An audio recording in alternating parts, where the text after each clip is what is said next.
है तो आपको कौन सी बुक रेफ़र करनी चाहिए ये मैं बताने जा रहा हूँ आपको। तो देखिए, भारत की राज्य व्यवस्था के नाम से सिविल सेवा परीक्षा हेतु एम लक्ष्मीकांत मैग्रा हिल पब्लिकेशन की बुक आती है।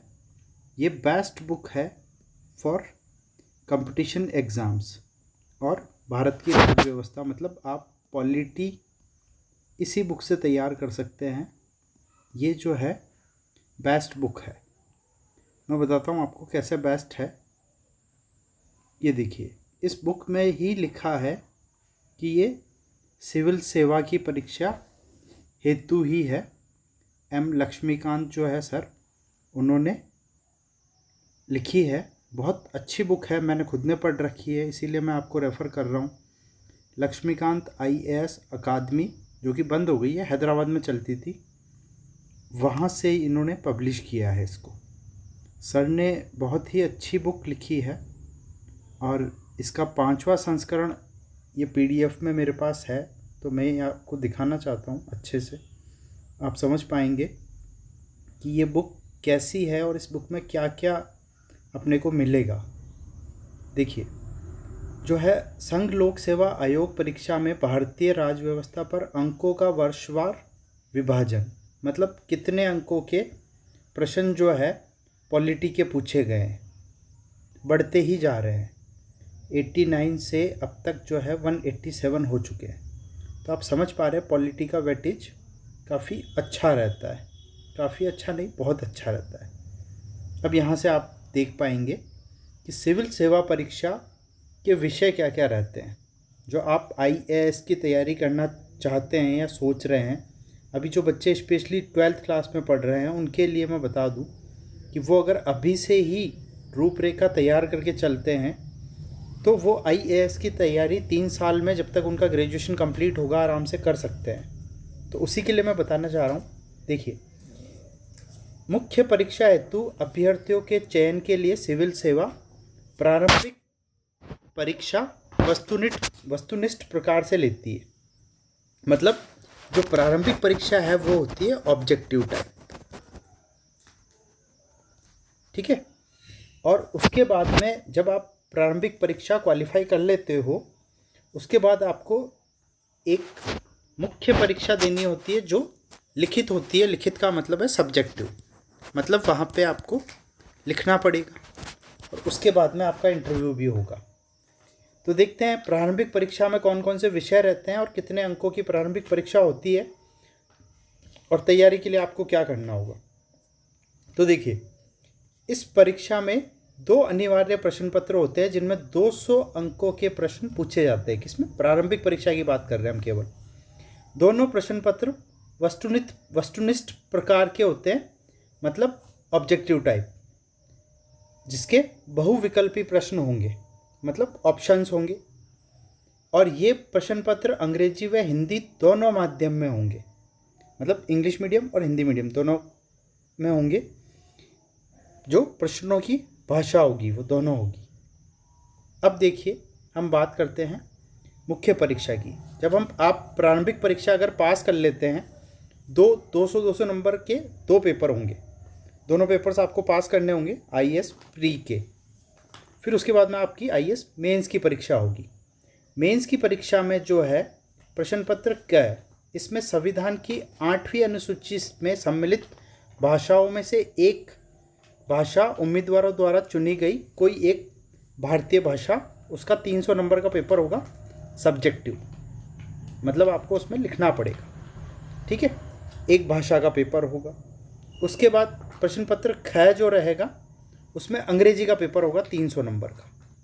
तो कोई भी भाषा जो आप चुनते हैं, संविधान की 8वीं अनुसूची में जो भाषाएं सम्मिलित है उनमें से एक भाषा आपको चुननी है, उसका 300 नंबर का पेपर होगा।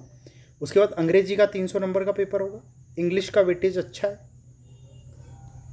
फिर उसके बाद में भारतीय भाषा एवं अंग्रेजी के प्रश्न पत्र, इनमें प्राप्त अंकों को कुल अंकों में शामिल नहीं किया जाएगा। ये जो अंक रहेंगे इनको शामिल नहीं किया जाएगा, केवल क्वालिफाइंग राउंड होगा ये, ठीक है। इसके बाद जो है प्रश्न पत्र पहला, जिनके हिसाब से आपकी मेरिट बनेगी, वो रहेगा निबंध लेखन। 250 नंबर का आपको निबंध लिखना पड़ेगा। फिर उसके बाद में सामान्य अध्ययन, दूसरा पेपर जो होगा सामान्य अध्ययन का होगा। भारतीय विरासत, संस्कृति एवं विश्व इतिहास, भूगोल एवं समाज। 250 नंबर का पेपर होगा ये भी। इसमें आपके भूगोल आएगा, समाज आएगा, विश्व का इतिहास, संस्कृति और भारत की विरासत, मतलब Indian art and culture, world history, भूगोल और समाज के बारे में 250 नंबर के क्वेश्चन आएंगे सब्जेक्टिव। तीसरा पेपर जो होगा सामान्य अध्ययन 2 होगा। उसमें आपके शासन व्यवस्था आ जाएगी, संविधान आ जाएगा, शासन प्रणाली आ जाएगी, सामाजिक न्याय और अंतर्राष्ट्रीय संबंध, मतलब ER, IR, इंटरनेशनल रिलेशंस और पॉलिटी, ये आपके थर्ड पेपर में रहेगा। सामान्य अध्ययन का सेकंड पेपर ये भी 250 नंबर का रहेगा, ठीक है। फिर फोर्थ पेपर जो आता है सामान्य अध्ययन थर्ड, उसमें आपके आ जाएगा प्रौद्योगिकी, मतलब IT, इकोनॉमिक्स, जैव विविधता, बायोडाइवर्सिटी, पर्यावरण, एनवायरमेंट और सुरक्षा एवं आपदा प्रबंधन, ठीक है। आपदा प्रबंधन वगैरह ये सब फोर्थ पेपर में आ जाएंगे। फिफ्थ पेपर जो रहेगा वो रहेगा सामान्य अध्ययन। उसमें आपके नीति शास्त्र, सत्यनिष्ठा और अभिरुचि आएगा, ठीक है। नीति शास्त्र, सत्यनिष्ठा और अभिरुचि, बिल्कुल। और जो सिक्स्थ पेपर होगा वो आपका वैकल्पिक विषय, जो विषय आप चुनेंगे उस विषय का होगा 250 नंबर का। और सेवन्थ पेपर जो होगा वो होगा वैकल्पिक विषय सेकंड, मतलब 2 ऑप्शनल सब्जेक्ट आपको चूज़ करने होंगे, उन दोनों के 2 पेपर्स होंगे। तो टोटल ये कंप्लीट सिलेबस है प्री टू मेंस, ठीक है। आप समझ पा रहे हैं किस लेवल का एग्ज़ाम होता है। फिर जो है लिखित परीक्षा 1750 अंक की होती है। साक्षात्कार मतलब इंटरव्यू जो होगा बाद में 275 नंबर का होगा। और कुल अंक जो रहते हैं 2025 नंबर टोटल रहते हैं। इनके हिसाब से आपकी मेरिट बनती है, ठीक है। अब बात करते हैं हम कि अभ्यर्थी मुख्य परीक्षा में नीचे दी गई तालिका में से एक वैकल्पिक विषय का चयन कर सकते हैं। जो आप ये जो वैकल्पिक विषय 2 दे रखे हैं, इनको आप कौन कौन से सब्जेक्ट के हिसाब से चूज़ कर सकते हैं वो देखते हैं। तो यहाँ पे कृषि विज्ञान है, नृ विज्ञान है, रसायन विज्ञान है, वाणिज्य शास्त्र और लेखा, मतलब कॉमर्स जो है, विद्युत इलेक्ट्रिक इंजीनियरिंग है, भू विज्ञान है, जियो साइंस, विधि मतलब लॉ हो गया आपके, ठीक है। मैथ्स है, चिकित्सा विज्ञान है, भौतिकी, फिजिक्स, मनोविज्ञान, साइकोलॉजी, समाजशास्त्र, सोशियोलॉजी, प्राणी विज्ञान, बायोलॉजी, ठीक है, ये सब है। और इसके बाद में पशुपालन एवं चिकित्सा विज्ञान, मतलब वेटरनरी से भी आप दे सकते हैं, वनस्पति विज्ञान, सिविल इंजीनियरिंग, अर्थशास्त्र, भूगोल, इतिहास, प्रबंधन, यांत्रिकी विज्ञान, इंजीनियरिंग मतलब मैकेनिकल इंजीनियरिंग जो होती है, ये भी सब्जेक्ट है। दर्शन शास्त्र भी है, राजनीति विज्ञान, अंतर्राष्ट्रीय संबंध, लोक प्रशासन एवं सांख्यिकी, ठीक है। तो आप स्टैटिक्स से भी ले सकते हैं। और जो भाषा का साहित्य है एक, वो भी लेना होगा आपको। तो ये सब इसमें अंग्रेजी भी है, सिंधी भी है, संस्कृत भी है, पंजाबी भी है, उड़िया भी है, बंगला, बोडो, डोगरी, गुजराती, हिंदी, मतलब जो जो संविधान में भाषाएं रखी गई है सारी ही है, नेपाली भी है। अब इस बुक में देखिए क्या क्या आपको मिलेगा।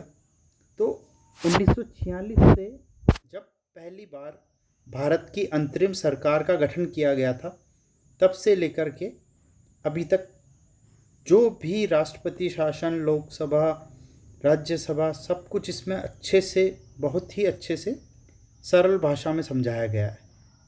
तो आप किताब को पढ़िए। आपको अगर PDF चाहिए तो आप मुझे इस नंबर पर व्हाट्सएप पर मैसेज कर सकते हैं या हमारे चैनल को सब्सक्राइब कर सकते हैं और लाइक और शेयर कर सकते हैं इस वीडियो को ज़्यादा से ज़्यादा, ताकि जो बच्चे तैयारी कर रहे हैं उन तक ये वीडियो पहुंच सके। बहुत ही अच्छी बुक है, IAS RAS की तैयारी के लिए आपकी बहुत हेल्पफुल रहेगी। देखिए, ऐतिहासिक पृष्ठभूमि, हिस्टोरिकल बैकग्राउंड से शुरू हुआ है, मतलब जहाँ से अंग्रेज भारत में आए तब से जो है प्रशासन एक तरीके से चलने लगा। तो उन्होंने जो भी नियम बनाए, ईस्ट इंडिया एक्ट 1784 क्या होता है, कंपनी का शासन कब से कब तक चला, कैसे चला, हर बात बहुत अच्छे तरीके से समझाई गई है। तो आप पढ़िए इस बुक को। ये देखिए, अंतरिम सरकार जो बनाई गई थी उसमें जवाहरलाल नेहरू जो थे उनको राष्ट्रमंडल संबंध और विदेशी मामलों, मतलब वो विदेश मंत्री भी बने थे। ठीक है। और फिर जब स्वतंत्र भारत का पहला मंत्रिमंडल बना 1947 में, उसमें जवाहरलाल नेहरू प्रधानमंत्री बने, विदेश मंत्री भी यही रहे और वैज्ञानिक शोध के लिए भी इन्होंने डिपार्टमेंट अपने पास ही रखा। वल्लभ भाई पटेल को गृह, सूचना, प्रसारण एवं राज्यों के मामले दिए गए, उन्होंने राज्यों का एकीकरण किया। ठीक है। और BR अम्बेडकर को विधि मतलब लॉ मिनिस्टर बनाया गया। समझ पा रहे हैं आप बात को? तो बहुत अच्छे से इस बुक में हर चीज़ को समझाया गया है, बताया गया है। आप पढ़िए, आपको बहुत अच्छा लगेगा, आसान भाषा में है। वीडियो अच्छी लगी हो तो आप लाइक कीजिए, शेयर कीजिए और हमारे चैनल को सब्सक्राइब कीजिए और बने रहिए हमारे साथ। मैं और भी अच्छी बुक्स आपको रेफ़र करूँगा, लेके आऊँगा। आप विभिन्न परीक्षाओं की तैयारी करते हैं उनके लिए। सब्सक्राइब कीजिए हमारे चैनल को। धन्यवाद।